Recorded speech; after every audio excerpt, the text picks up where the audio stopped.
In section 7.5, we're going to cover volume and surface area of three-dimensional shapes. A polyhedra is a three-dimensional figure that is bounded on all sides by polygons. The simplest polyhedra are rectangular solids and cubes, which are bounded on all sides by either rectangles or squares. We can develop the formula for the volume of a rectangular solid by kind of breaking it apart. If we had, let's suppose we have a rectangular solid, which is 3 inches long by 2 inches wide by 2 inches high. If we were to take and split apart the individual sides according to 1-inch markings, we would form what's essentially going to be equal to 12 of these little individual 1-inch by 1-inch cubes. So it's 1 inch high by 1 inch wide by 1 inch tall. And if we compute the volume of a cube, it's just side times side times side, or side cubed, which would give us a total volume unit of 1. So each one of these volume units for these little cubes here would have a volume of 1 cubic inches. Because we see that this original rectangular solid is broken up into 12 of those cubes, that means that the total volume of the rectangular cube should be 12 inches cubed. Notice that 12 inches cubed would be the same value we would get if we multiplied the length times the width times the height. 2 times 3 times 2 would give us 12, and that's where we get the volume for a rectangular solid from. So for the volume of a rectangular solid, it's simply going to be length times width times height. And the volume of a cube, if all of the sides have the same, then the length, width, and height are all the same, then it would be s times s times s, which is going to be s cubed.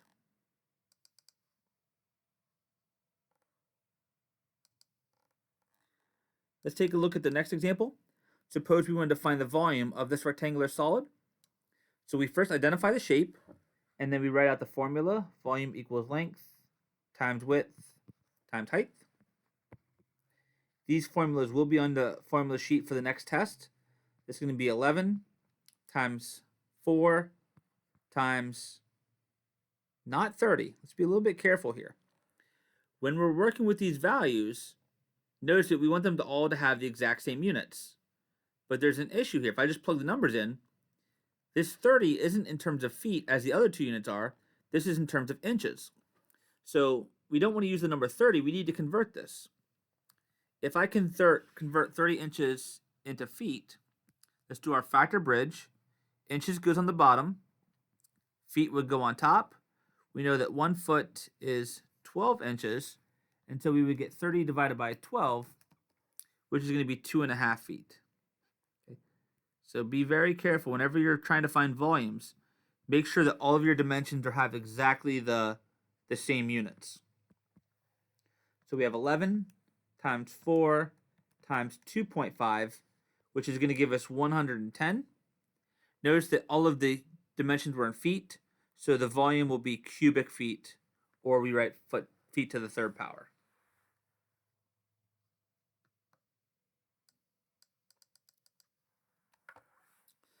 Let's find the next example. It says Judy is trying to figure out how much chlorine to use in her pool. The pool is a rectangle that is 18 feet wide by 36 feet long and has an average depth of 4 feet. How many gallons does it hold? Again, if you're able to, it's a good idea that you can draw kind of like a rough sketch here. So let's kind of take a look at this pool. We know that it's filled with water. We know that it's 18 feet wide by 36 feet long, and the average depth we're told is 4 feet. We can find the volume of this pool. All of the units are in terms of feet. We know that volume is length times width times height. So it's going to be, multiply those three numbers, 18 times 36 times 4 and that would give us 2,592 cubic feet. So we now have the volume of the pool, but they want to know not the capacity in terms of cubic feet, they want to know what it is in terms of gallons. And we're told that 7.48 gallons are in 1 cubic foot, so we have to take our answer and convert it. 2,592 cubic feet, use a unit fraction. To get rid of cubic feet, it has to go on the bottom. We're going to put gallons on the top, and it's 7.48 gallons in 1 cubic foot. The cubic feet units will cancel. Our final units will come out in terms of gallons, and so we multiply. Take 2,592 times 7.48, and we would come up with about 19,388. I'll round it to 1 decimal place, so it'll be 0.2 gallons. 19,388.2 gallons.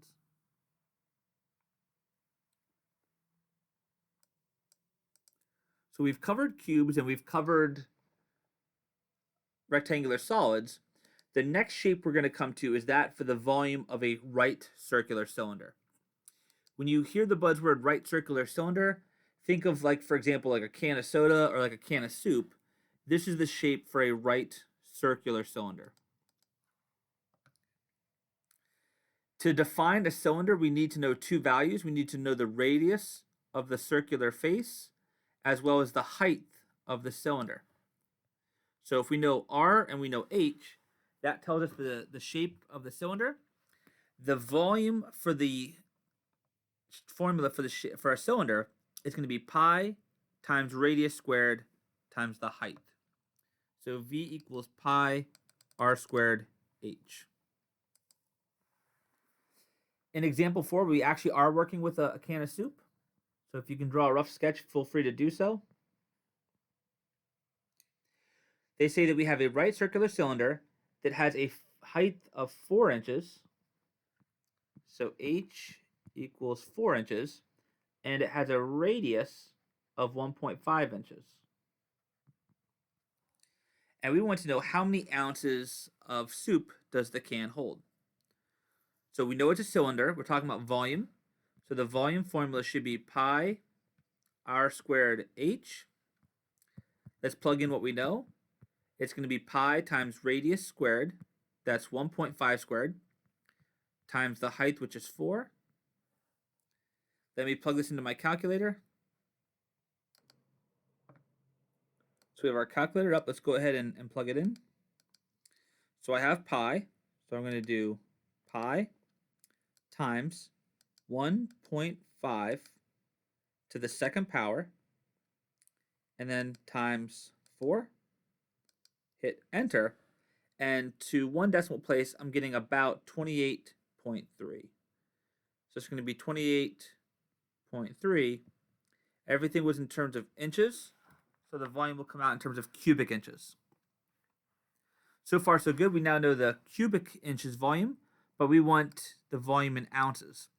We're told that 1 ounce is 1.8 cubic inches, so we can do a conversion.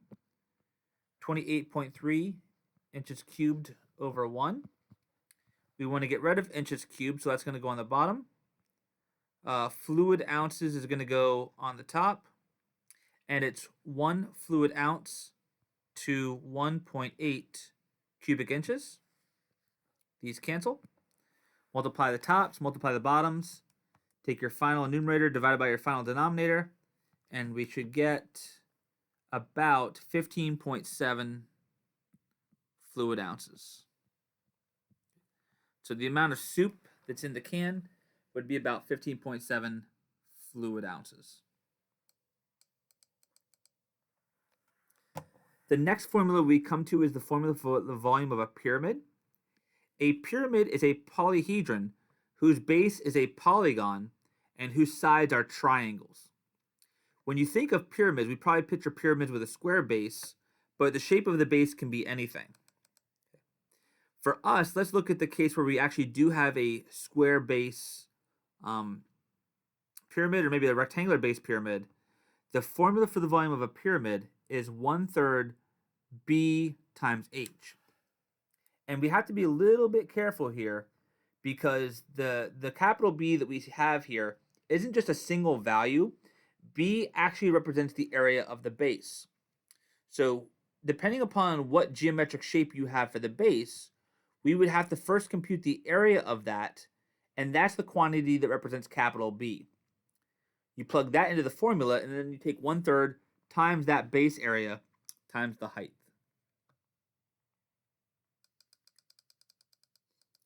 Let's take a look at the example 5.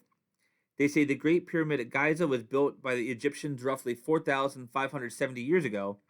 It has a square base measuring 230.6 meters on a side and is 138.8 meters high. We want to find its volume. So I'm going to try as best I can. I've never been really good at drawing pyramids, but we have a square base, and I know that the sides are supposed to be triangles. So something kind of like this. The height, which extends from the top vertex, the top of our triangles, to the base, is 138.8 meters high. And because it's a square base, all of these have the same length. So it's going to be 230.6 meters for each side of the base of the pyramid. I know the shape, I know the formula, so let's write that down. V equals 1/3 B times H. So the volume is going to be 1/3 times capital B, which remember stands for the base area, times the height, which we know is 138.8. Let's, off to the side, let's go ahead and figure out B. To find B, we need the area of the base, which is going to be the area of a square. And we know that the area of a square is side squared. So my base area is going to be 230.6 squared. I take 230.6, I raise it to the second power, and that should give us 53,176.36 for the base area. So that's 53176.36. And now we multiply. We take 1/3 times that 53,000 times the 138.8.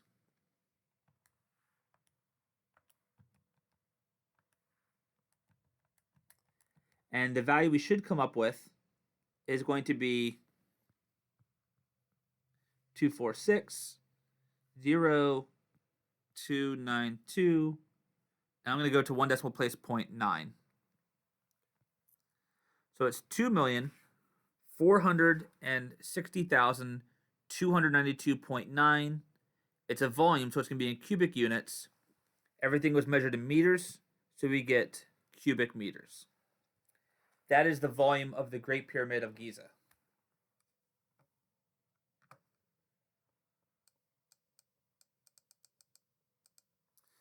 The next shape we're going to look at is that for a right circular cylinder, or excuse me, a right circular cone. The volume of the right circular cone is going to be 1/3 pi r squared h. This, generically, you can also think of a right circular cone almost as kind of being like a pyramid. The only difference, though, is that if you look at the surrounding surface of it, it doesn't have triangular sides. It has just one smooth exterior to it. There's no sides to it. It's just rounded. But it kind of follows more or less the same formula. If you remember, for a pyramid, we said it was 1/3 base area times height. Well, if you look at the formula for a right circular cylinder, it has a 1/3. It also multiplies by a height.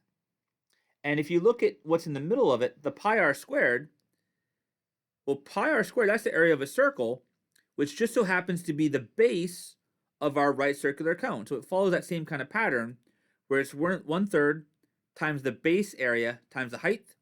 Here, because it's a circle, the area is pi r squared, and that gives us the full formula for the volume of a right circular cone. Volume equals 1/3 pi r squared h. Let's suppose we go to one of the water coolers that has like those little paper cups that you can fill up. They're not very big. And let's suppose that one of those paper cups has a radius of 1.5 inches and a height of about 3 inches. We want to figure out how many ounces of water would those cups hold. We're talking about volume. It's a circular cone, so it's going to be 1/3 pi r squared h. The volume is going to be 1/3 times pi. The radius is 1.5 inches, and the height is 3. So we can go ahead and plug this in.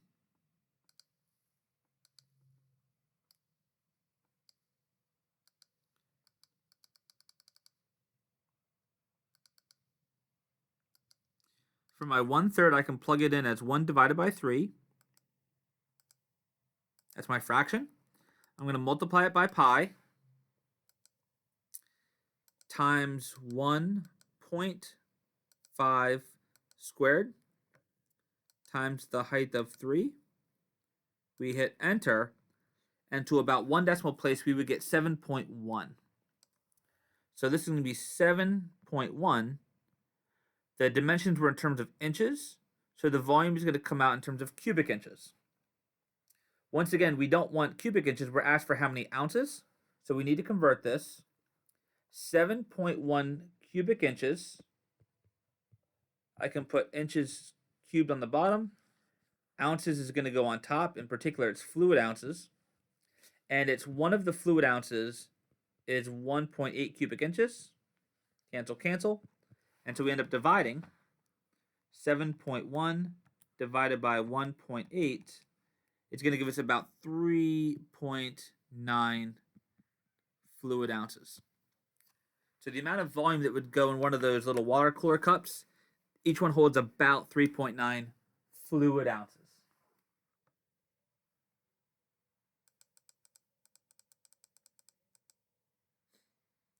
The next shape we're going to work with is that of a sphere. Some people kind of view this as like the three-dimensional analog of like a circle. So if you have like a simple ball, like a tennis ball or a baseball or a basketball, that's what a sphere looks like. The sphere in 3 dimensions is simply the collection of all points that are a fixed distance from a fixed point.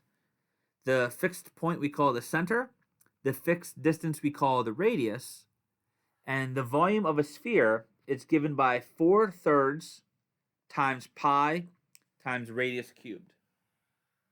So 4/3 times pi times radius cubed.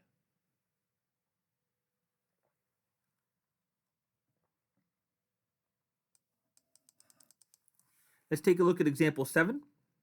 They say the famous ball at Epcot Center in Orlando has a diameter of 164 feet. Find its volume. So I'm going to try and draw kind of a rough sketch here. We know that the shape of Epcot Center is a sphere. And they say that the diameter, which is the distance all the way across, is going to be 164 feet. It's a sphere. We want to find the volume. So first thing, let's write down the equation. It should be volume equals 4/3 times pi times r cubed. In the formula for volume, we need to have the radius, not the diameter. So I need the radius. In order to find that, all you have to do is take the diameter and divide it by 2. If it works. There we go. And that should give us 82 feet. So the radius of the Epcot Center ball is 82 feet. Now we can find the volume. It's going to be 4/3 times pi times 82 to the 3rd power now. Let's plug that into our calculator. So for the fraction 4/3, I put it in a parenthesis just so it kind of stands out. So I have my 4 divided by 3. I now need to multiply by pi. And now I need to multiply it times 82 raised to the 3rd power. On a lot of calculators, if it's a scientific calculator, you might see like an X to the Y key, or on like a Texas Instruments calculator, they have like this little arrow key right here. This stands for exponent. So if you're using an exponent that's different from 2, where you would just use your square key, if I'm raising something to like the 3rd, 4th, or 5th power, I hit this button right here, and now I need to take 82 to the 3rd power. Hit enter, and that's going to give us our volume of this thing. And I'm just going to round it because it's so large. Let's just go to the nearest whole number. It's 230, 95, 65. So 230, 95, 65.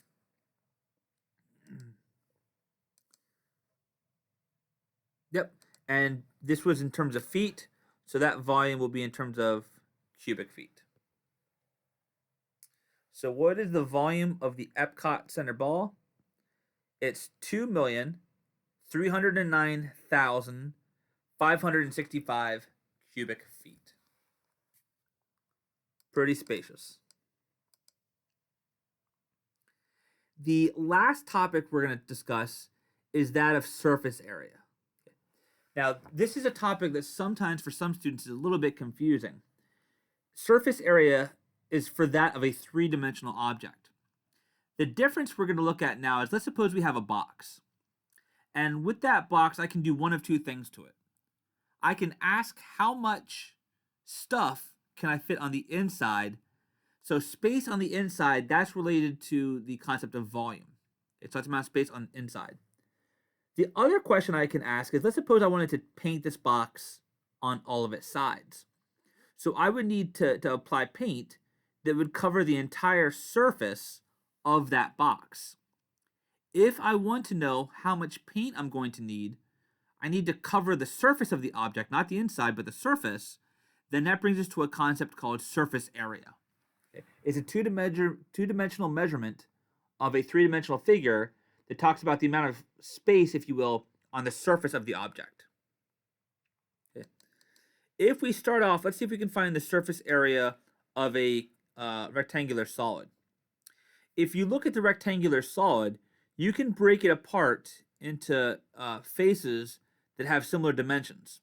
So if I look at this box, if you will, the front face, which is this face here, and the back face would have exactly the same dimensions. They'd be two equal-sized rectangles, and each of those rectangles would have the same area. The bottom face and the top face of the rectangle would also have the same dimensions, and the two sides, which would be, let's say, the left side and the right side, those also would have the same dimensions. So what we kind of see here is that for my box, we have some pairs of sides. So let me kind of redraw this. So let's say that this is the length, the width, and the height. The surface area, which I'm going to abbreviate SA, of the box, notice again that I have two faces that look like this one, the front face and the back face. The area of those faces is going to be length times width, right? The two sides multiplied together. So that's going to be 2LW plus, if we look at the two sides, right, this side and this side, they have dimensions W by H. So I have two rectangles with area WH plus, and now if I look at the top and the bottom, these have dimensions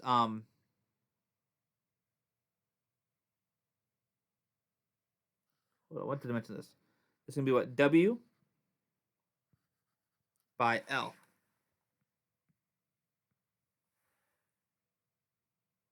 And for that front face, I lied. I put the wrong dimension on this. This was what? L by H. So this would be LH for the first one.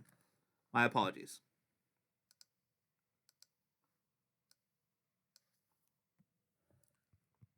Right, this was L.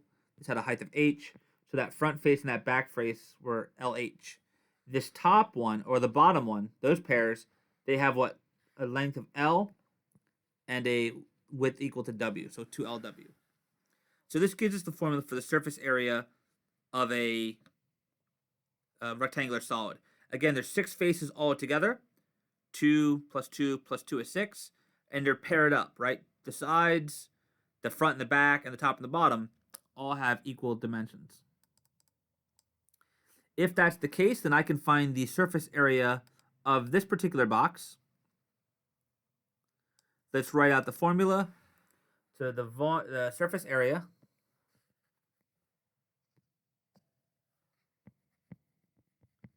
is going to be 2LW plus 2LH plus 2WH.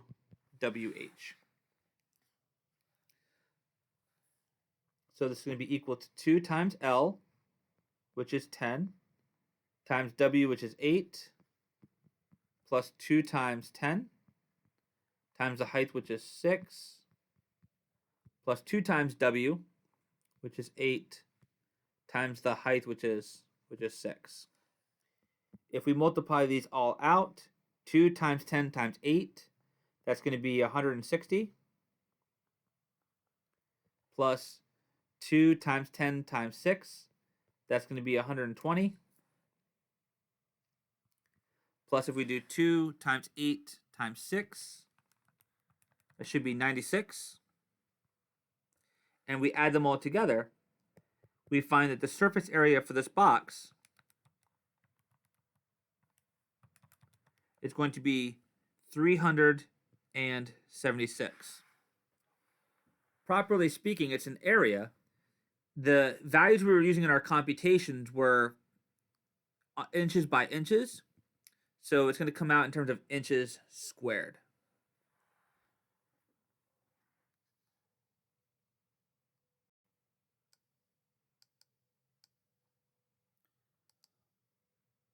The surface area formulas are not things that you have to memorize.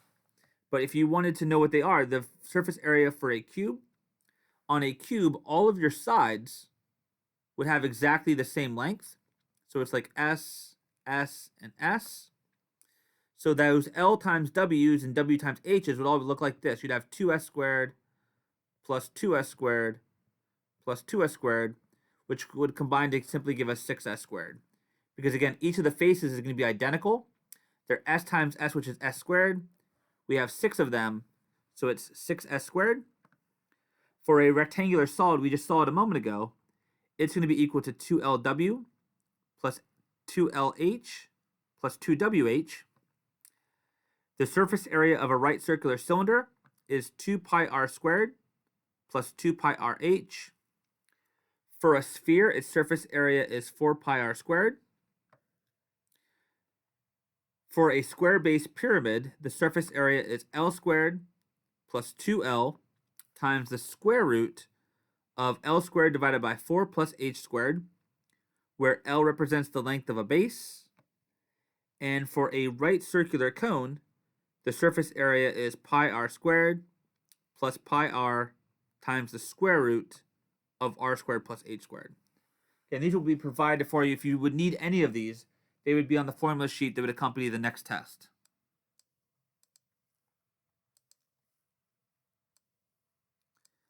In example 9, the question says, how many square inches of sheet metal would be needed to make a tin soup can? So let's draw a can of soup here. We are told that the can has a height of 4 inches and a radius of 1.5 inches. So R is 1.5. The height is 4 inches. And if we're going to construct the can using the sheet metal, that's the part that's going to make up the surface of this thing. So what we need to know is what is the surface area of a right circular cylinder. So right circular cylinder, this is going to be your surface area. It's 2 pi r squared plus 2 pi rh.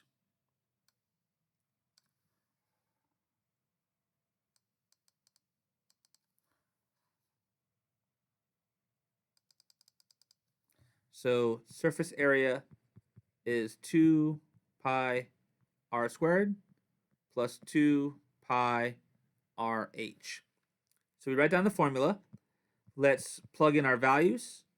2 times pi times 1.5 squared plus 2 times pi times 1.5 times 4. Let's plug it into the calculator.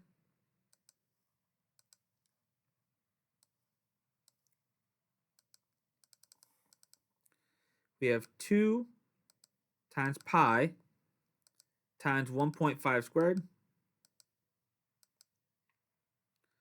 plus 2 times pi times 1.5 times 4. Hit enter, and this would give us a surface area of about 51.8. Everything was measured in terms of inches, so a surface area will come out in terms of square inches. So 51.8 square inches, that would be the amount of sheet metal we would need in order to form our can of soup.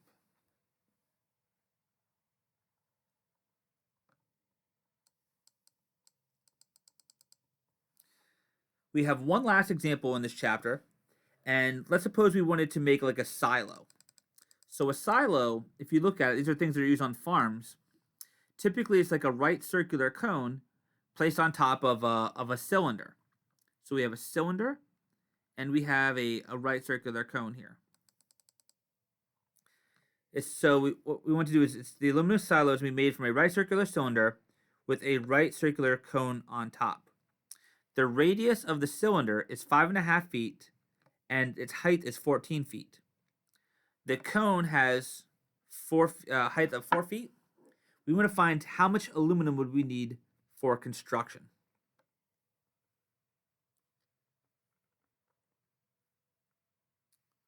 So the radius of our cylinder, this is 5.5 feet, as they list it here.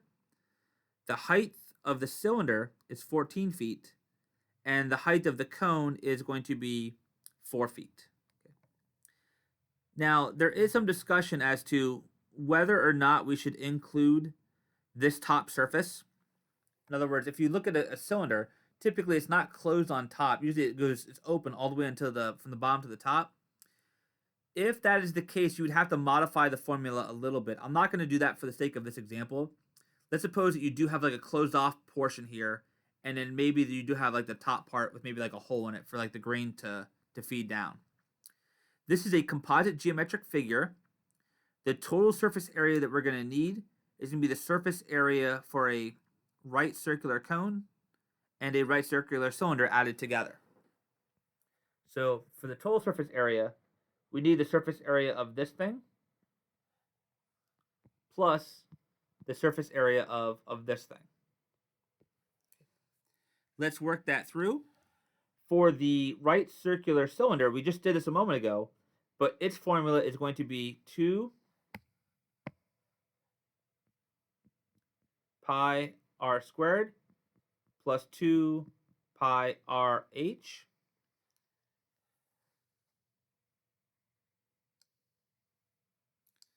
For the cylinder, it has a radius of 5.5 feet. So it's going to be 2 times pi times 5.5 squared plus 2 times pi times 5.5 times the height. We know that the cylinder is 14 feet tall. So let's go ahead and work that part out.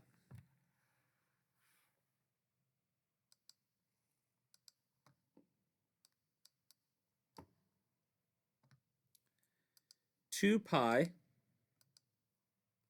times 5.5 squared plus 2 pi times 5.5 times 14. And I'm just going to round it to the nearest tenth. This is going to be 673.9. So 673.9 square feet would be the surface area for the cylinder. Technically speaking, if this is open on the inside, which it most likely would be, You wouldn't have both faces of the cylinder. So instead of having this top part, which would be the area of a circle, the way this formula would change is that this term here, instead of being a 2 pi r squared, it would only be a 1 pi r squared, corresponding to the fact that we would only have the bottom face of the cylinder and the top would be open and not made of material. But we're just going to use the formula as it was presented in the section, and we'll assume that they close off the top. The next thing we need is the surface area of our right circular cone. For a right circular cone, the surface area is pi r squared plus pi r times the square root of r squared plus h squared.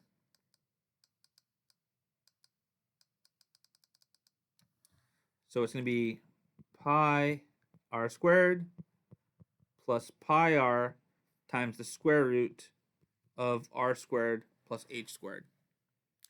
When we look at our cone, notice how the cone sits right on top of the cylinder. So they're going to have the same radius. So the radius of our cone is also going to be 5.5 feet, but the height of the cone is only 4 feet tall. So h is going to be 4. We plug that into our formula for surface area.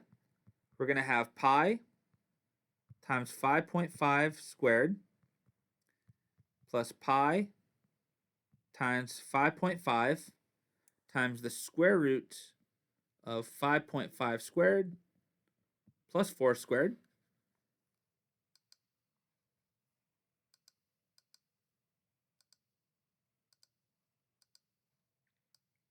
Let's enter that. So it's pi times 5.5 squared plus pi times 5.5 times the square root of 5.5 squared plus 4 squared. Hit enter, and that gives us a surface area of about 212.5. 212.5 square feet. And for the overall figure, we just add the two surface areas to get that total. So it's going to be 673.9 plus 212.5. 6, 8. So that's going to be 886.4 square feet. And that would represent the total surface area of our silo.